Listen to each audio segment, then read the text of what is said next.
Well, last month was Mood Read May, and I think I had a pretty good month, actually. I read a couple things that were outside my comfort zone, stuff that I normally wouldn't read that I finally got around to, and had a really good time. So let's talk about it.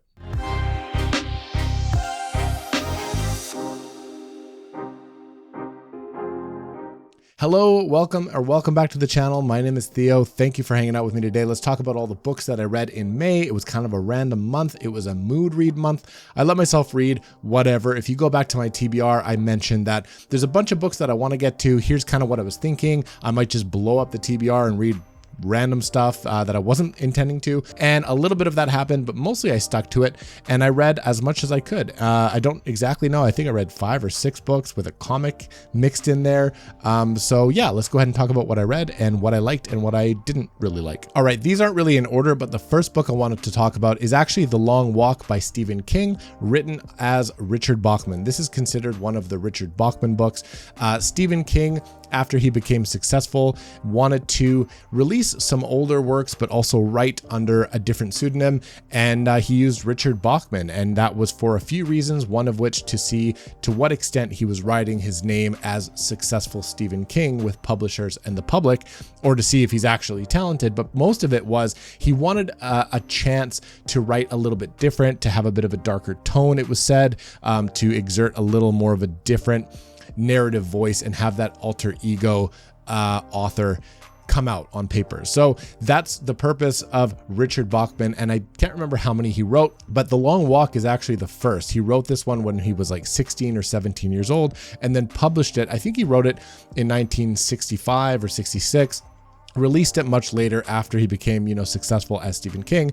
And this book is about a group of, it feels like they're kids, like they're between 12, 13, 15, 16 years old. They're on this sort of public spectacle. They're part of this event called The Long Walk, and it's a bunch of kids that are set to march, and they're followed by this group of soldiers. And if they fall below like 4 miles an hour or something like that, they get shot. And that's as simple as it is. It's kind of a weird, dark tone to it. It's these kids talking about a lot of existential things, and through the eyes of someone who's young and hasn't really experienced everything, but is still going through this ordeal and trying to figure themselves out while they're going and while they're doing this. And I think at the end, someone is supposed to survive. Someone is supposed to like win this, and they end up winning some money, is how it's told.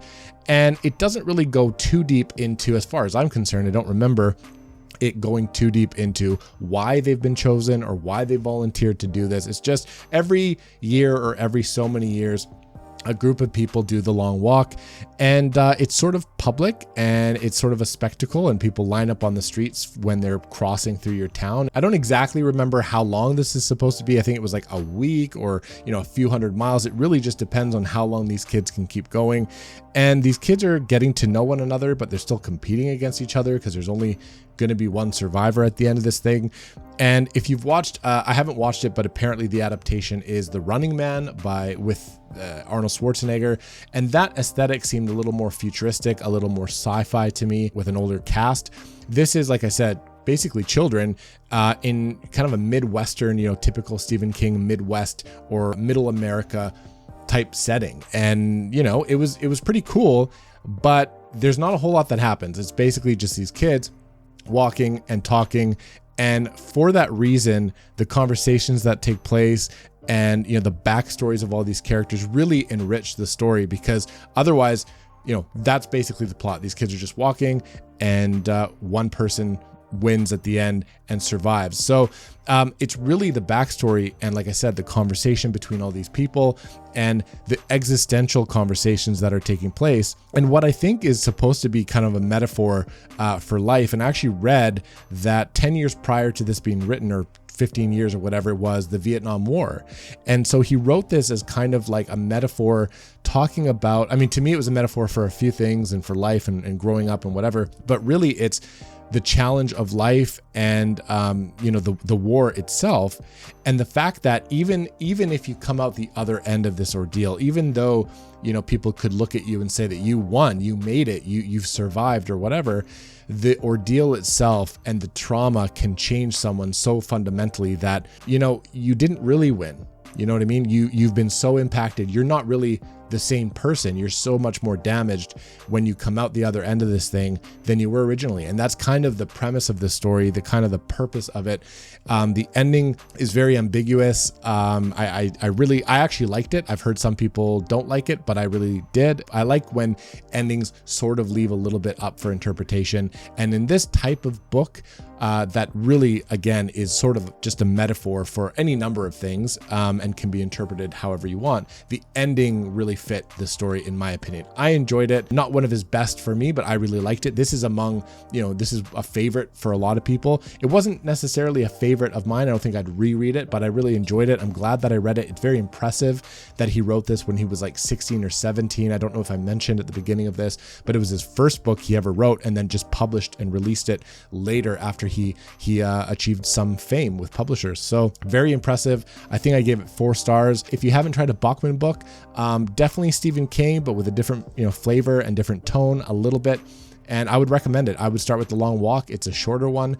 And yeah, I liked it. All right, the next one I'm just going to throw in here is actually The Last Ronin. This one is basically a alternate future Ninja Turtles story, where like the grandchild of Shredder, if you've watched or know the Teenage Mutant Ninja Turtles, has sort of taken over. Stuff happened. I hope this is not a spoiler, but because this is a totally different not alternate universe, but a dark, grittier alternate story with the Ninja Turtles.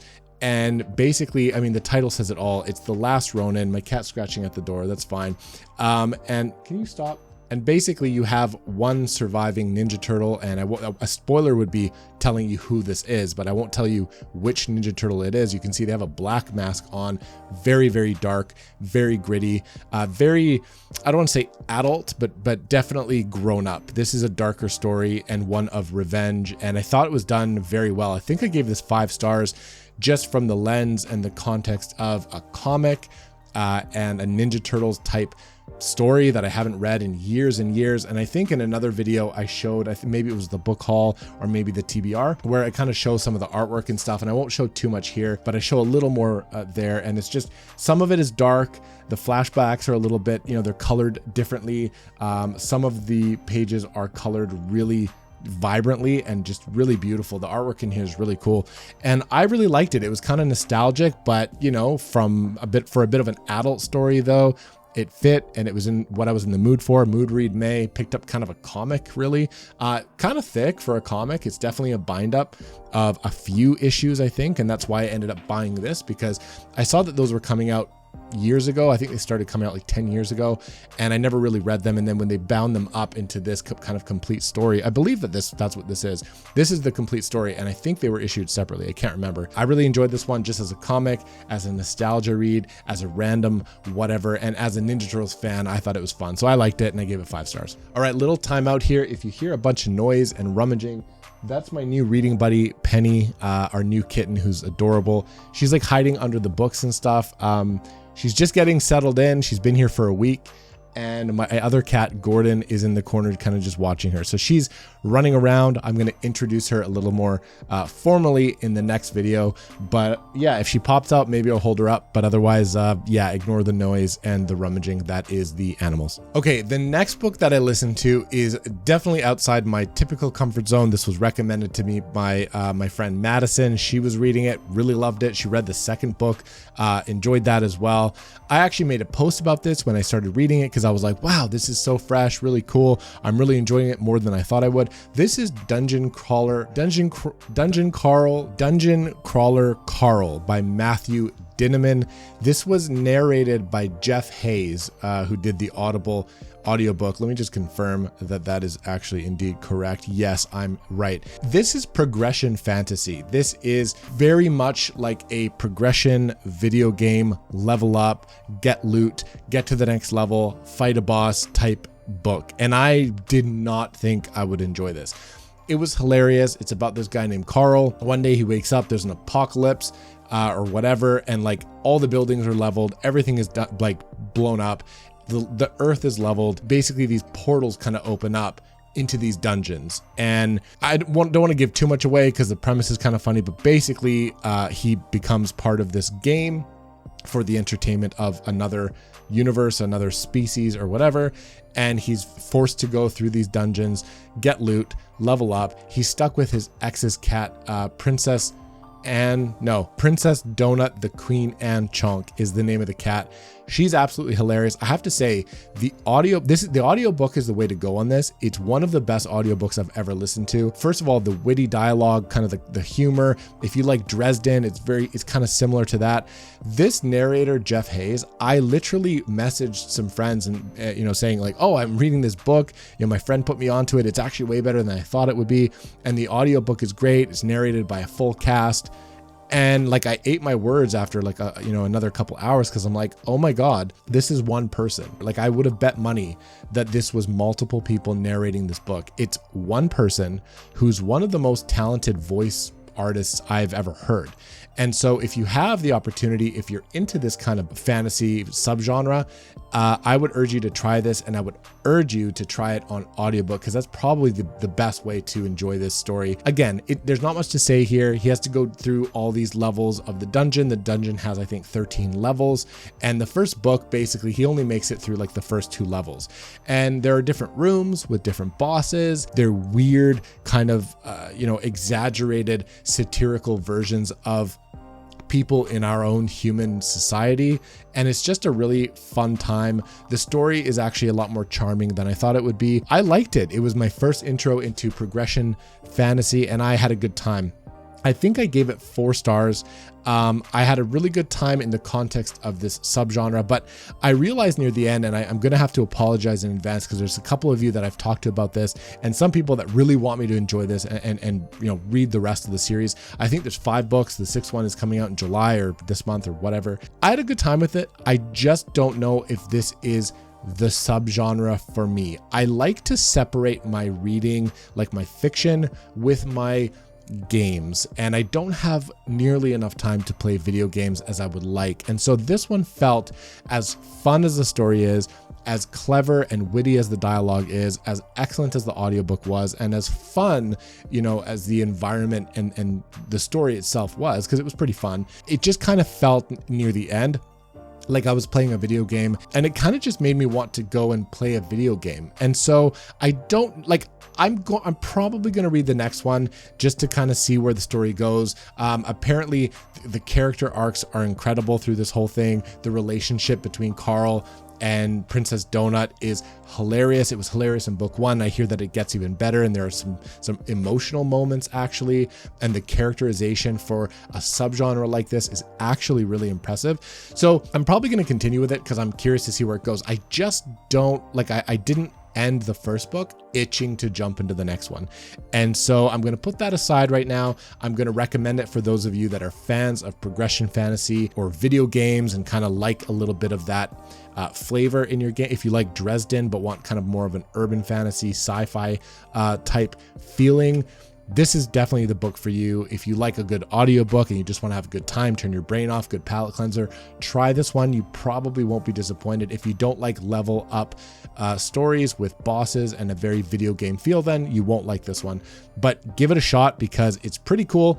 And I'll circle back to the series. I just don't know exactly when, but for now I enjoyed it. I gave it 4 stars, and really cool recommendation for my first progression fantasy book. So that was fun. Now I touched on Dresden a little bit because the last book gave me like kind of Dresden vibes near the beginning, and definitely with the narration, how good it was and how funny the main character was. I read Small Favor by Jim Butcher. This is Dresden Files, book number 10. I gave it 4 stars. I had a really good time with it. I'm very excited to get to Turncoat, which is next. And then I believe book 12 is Changes, the one that everyone freaks out about and says it's a good time. Can't wait to get to this one. I've put Dresden aside a little bit. I picked it up. It's like a nice, cozy, familiar, coat. It's just good to throw these in once in a while throughout your typical, series and stuff. And again, it's a long series, so there's tons of palate cleansers to be able to throw in. And for me, and a good audiobook, when I'm doing chores and stuff like that, I always need a good audiobook. And so for me, it fits that really well. And I'm always happy I read one. Like, I'm always having a good time with Dresden. I can't talk too much about the plot at this point because it's book 10. But like I said, they do get better and better. I enjoyed this one. There's a lot going on. There's a lot of relationships that continue to evolve. There's a new relationship in here that is kind of interesting. Different plot threads being introduced. Some old things get reintroduced. Consequences from previous actions have a little bit of weight. And so it was honestly really good. The narration of the audio remains 10 out of 10. Really enjoy it. I can't wait to read Turncoat. I don't know if I'll read that next month or what, but had a really good time. I'm happy that I got to book 10 of Dresden, and I'm still having fun. And like I said, they keep getting better and better. I gave it 4 stars because for me, a really good Dresden book is like 4.5 stars, and I'm waiting for the 5-star Dresden book to just blow me away. And so far, not quite yet, but a 4.5 star read for me is always excellent, and I'm enjoying it. So yeah. Well, the next book is one that I've had for a little while. I didn't really know when I would get to it. I read Legend by David Gemmell not that long ago. I did a dedicated review for it because I loved it and I got a lot out of it. And David Gemmell shot up my TBR list. I want to read everything by him. I have another series by him, actually 2, the Troy series, as well as the John Shano trilogy. I think it's a trilogy. I want to read those ASAP, but I really wanted more Druss. Druss is the character that is the legend in Legend. He goes by the name of Deathwalker, and he's such a gangster character. Old grizzled warrior, comes out of retirement to fight this stuff. He has a reputation that precedes him.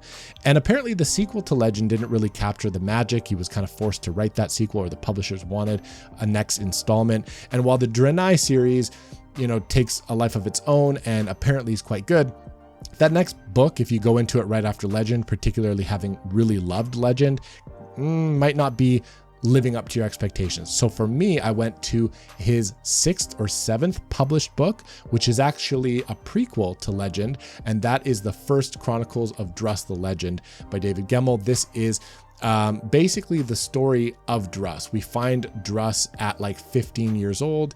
It's his backstory.